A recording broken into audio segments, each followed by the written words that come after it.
إن الحمد لله نحمده ونستعينه ونستغفره ونؤمن به ونتوكل عليه ونعوذ بالله من شرور أنفسنا ومن سيئات أعمالنا ومن يهده الله فلا مضل له ومن يضلله فلا هادي له وأشهد أن لا إله إلا الله وأشهد أن محمدًا عبده ورسوله يا أيها الذين آمنوا اتقوا الله حق تقاته ولا تموتن إلا وأنتم مسلمون يا أيها الناس اتقوا ربكم الذي خلقكم من نفس واحدة وخلق منها زوجها وبث منهما رجالا كثيرا ونساء واتقوا الله الذي تساءلون به والأرحام إن الله كان عليكم رقيبا يا أيها الذين آمنوا اتقوا الله وقولوا قولا سديدا يصلح لكم أعمالكم ويغفر لكم ذنوبكم ومن يطع الله ورسوله فقد فاز فوزا عظيما أما بعد فإن خير الحديث كتاب الله وخير الهدي هدي محمد صلى الله عليه وسلم وشر الأمور محدثاتها وكل محدثة بدعة وكل بدعة ضلالة وكل ضلالة في النار أعوذ بالله من الشيطان الرجيم بسم الله الرحمن الرحيم أذن للذين يقاتلون بأنهم ظلموا وإن الله على نصرهم لقدير محترم بزرگان دین، نوجوانان اسلام، ہر قسم کی بزرگی، بڑائی، کبریائی، حمد و ثنا اس اللہ وحدہ لا شریک کے لیے لائق و زیبا ہے جو تنہا اس کائنات کا خالق ہے، مالک ہے اور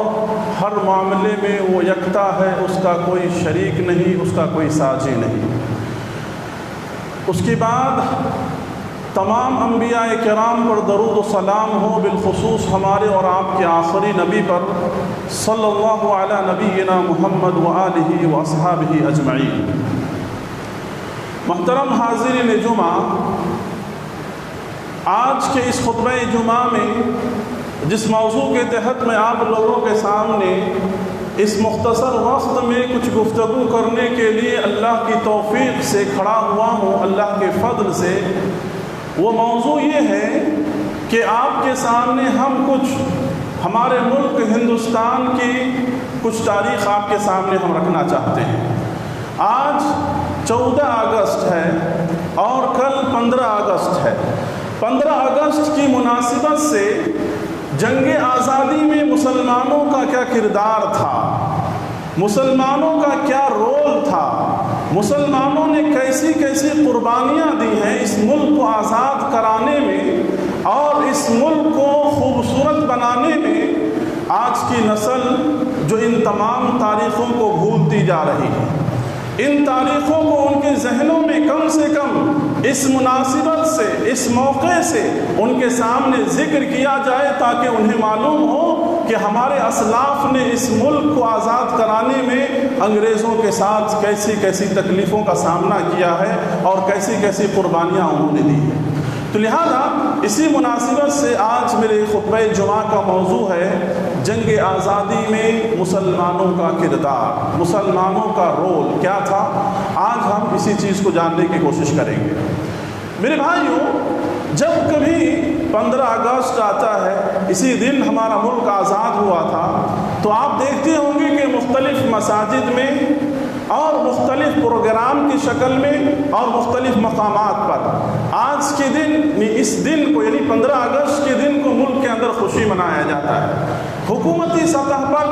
اپنے ملک کی طاقت اور قوتوں کا مظاہرہ کیا جاتا ہے۔ آپ دیکھتے ہیں ان تمام چیزوں کو۔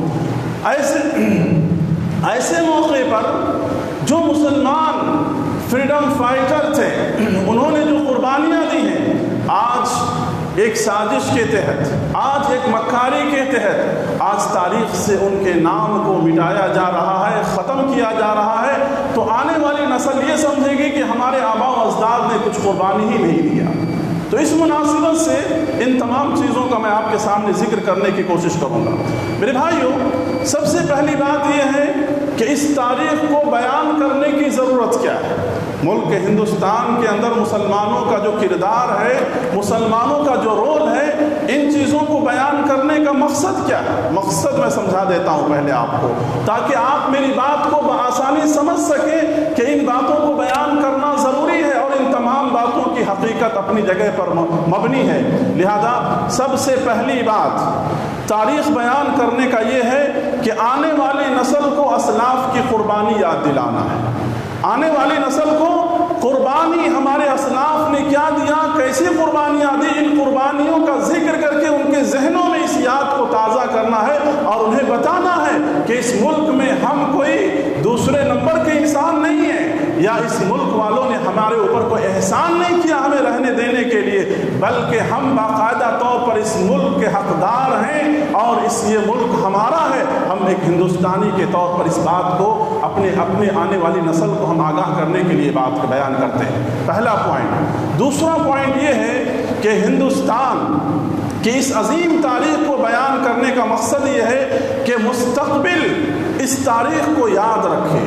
فیوچر جو ہے اس تاریخ کو یاد رکھے، کوئی تاریخ بنانے والا اس تاریخ کو مٹانے کی کوشش نہ کرے۔ اور آج آپ دیکھ رہے ہیں تاریخ بدلنے والوں کی کمی نہیں ہے، تاریخ مٹانے والوں کی کوئی کمی نہیں ہے، تاریخ تبدیل کرنے والوں کی کوئی کمی نہیں ہے۔ ایسے بے شمار افراد ہیں جو آئے دن اپنی طاقت اور قوت کا استعمال کر کے ان کاموں کو انجام دے رہے ہیں تاکہ کسی قوم اور کسی کے اندر یہ قوت نہ ہو کہ مسلمانوں کی تاریخ کو مٹا دیں اور مسلمانوں کی تاریخ کو صفایا کر دیں۔ آج آپ خود دیکھیے، غور کیجیے، جو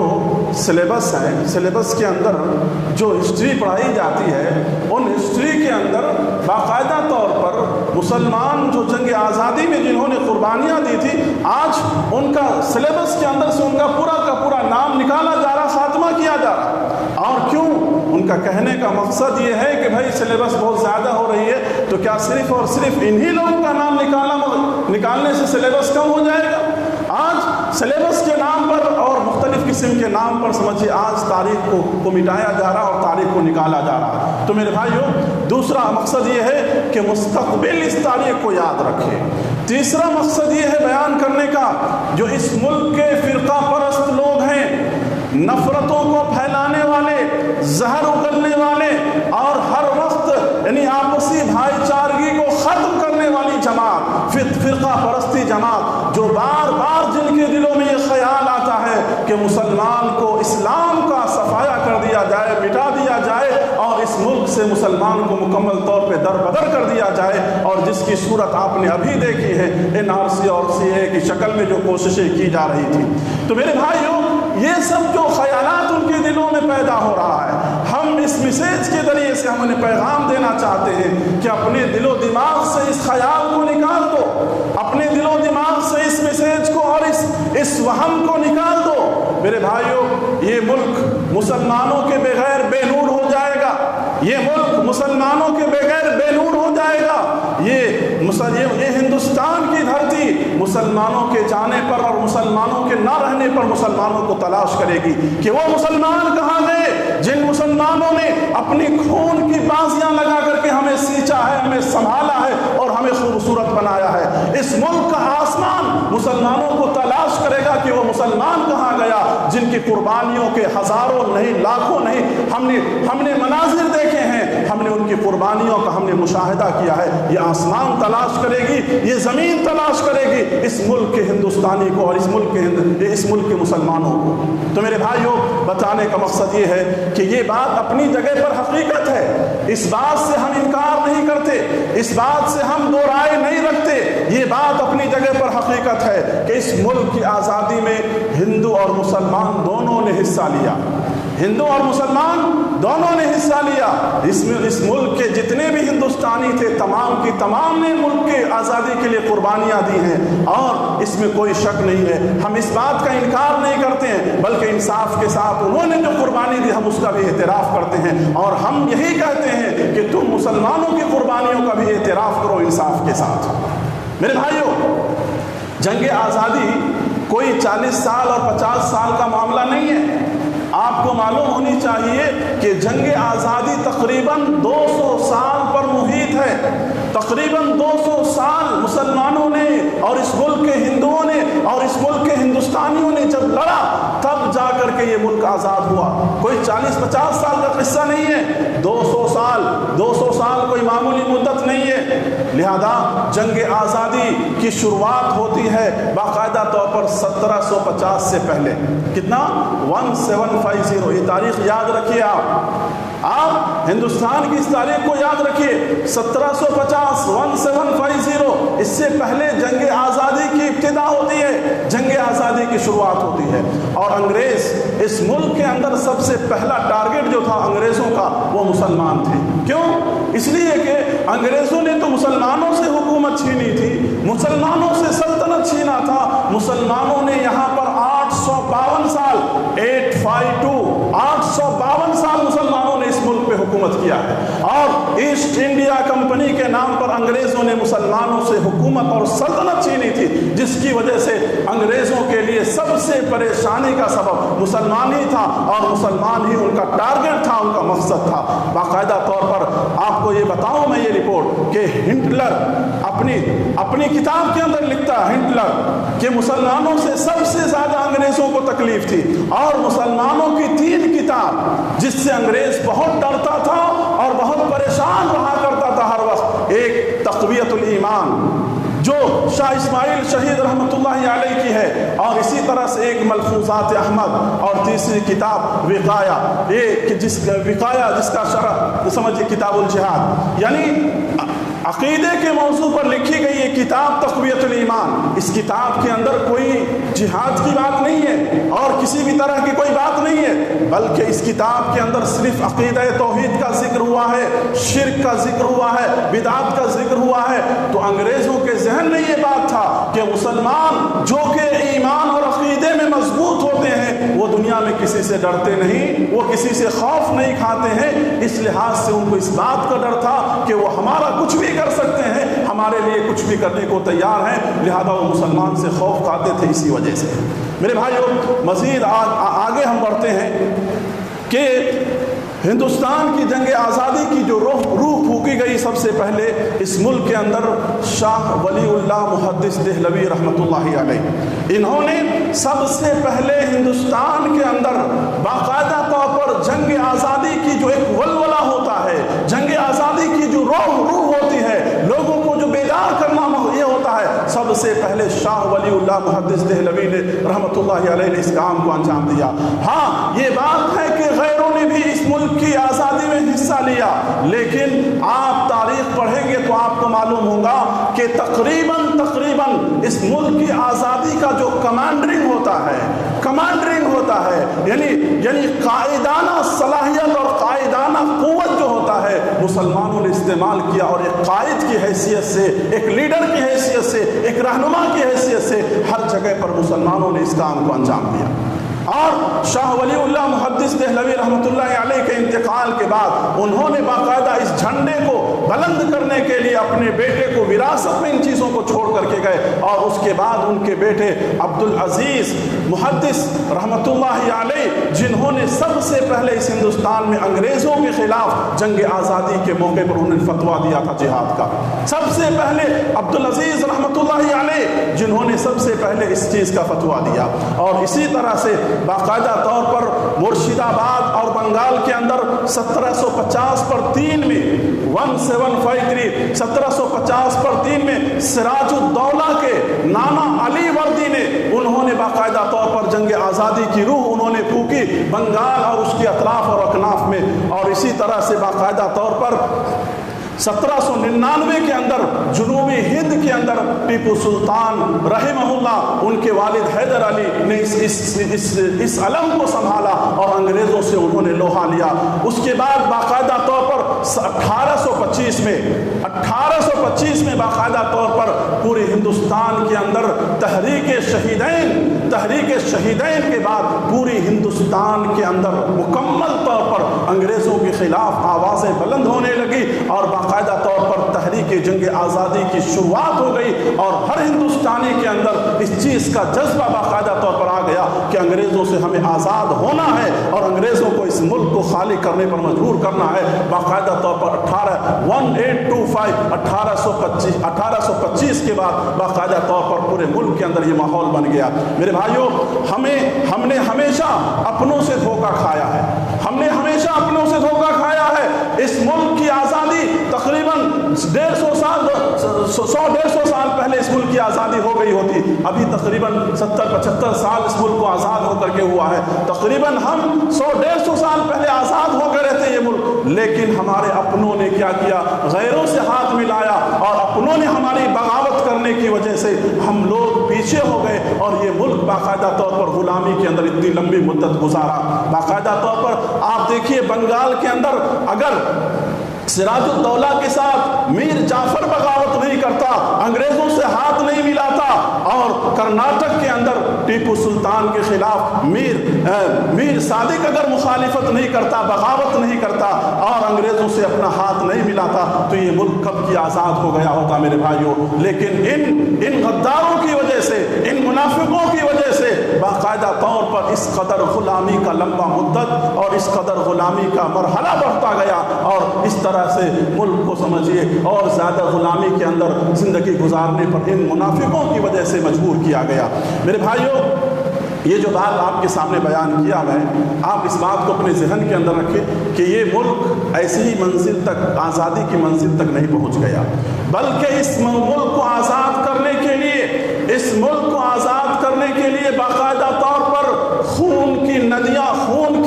پار کرنی پڑی، تختے دار پر لٹکنا پڑا، اتنا ہی نہیں بلکہ کالا پانی کی سزاؤں کو برداشت کرنا پڑا۔ ان ساری صعوبتوں اور تکلیف کے بعد یہ ملک آزاد ہوا، اور یہ بات میں پوری وثوق کے ساتھ میں آپ کے سامنے تاریخ کے حوالے سے بیان کرتا ہوں کہ جب کبھی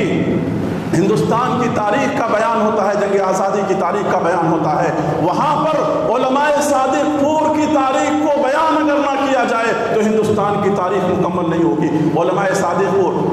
پور کا علاقہ بہار کے ایک علاقے کا نام ہے صادق پور، بہار کے اندر، جہاں پر باقاعدہ طور پر ایک علاقہ تھا، پوری ایک بستی تھی جہاں کے علماء نے پوری طور پر 1 صدی مکمل 100 سال انہوں نے باقاعدہ طور پر جنگ آزادی لڑا، اور ان کے ساتھ انگریزوں نے کیا معاملہ کیا آپ کو معلوم ہونی چاہیے۔ علماء صادق پور عین عید کے دن، جس دن مسلمان خوشی منا رہے تھے، اس دن باقاعدہ طور پر انگریزوں نے بلڈوزر لا کر کے پوری صادق پور کے علاقے کو بلڈوزر چلا کر کے ان تمام مسلمانوں کو بے گھر کر دیا۔ میرے بھائیوں، جب اس ملک کے پردھان منتری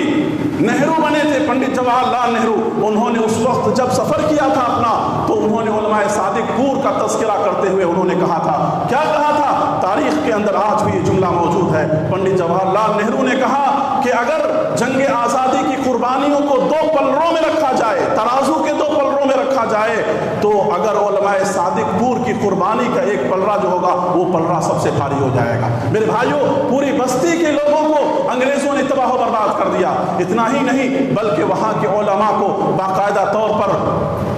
یعنی کالا پانی کی سزا کے طور پر ان کو بھیجا گیا، اور ان کو کالا پانی کی سزا باقاعدہ طور پر مکمل کرنی پڑی۔ میرے بھائیوں، اتنا ہی نہیں بلکہ کالا پانی کی جو سزا تھی، سب سے خطرناک سزا تھی انگریزوں کے زمانے میں، سب سے خطرناک سزا جو جزیرے میں انگریزوں نے جو جیل بنا رکھا تھا، وہ سب سے خطرناک سزا، اور تاریخ اگر آپ پڑھیں گے تو کالا پانی کی سزا تقریباً 94%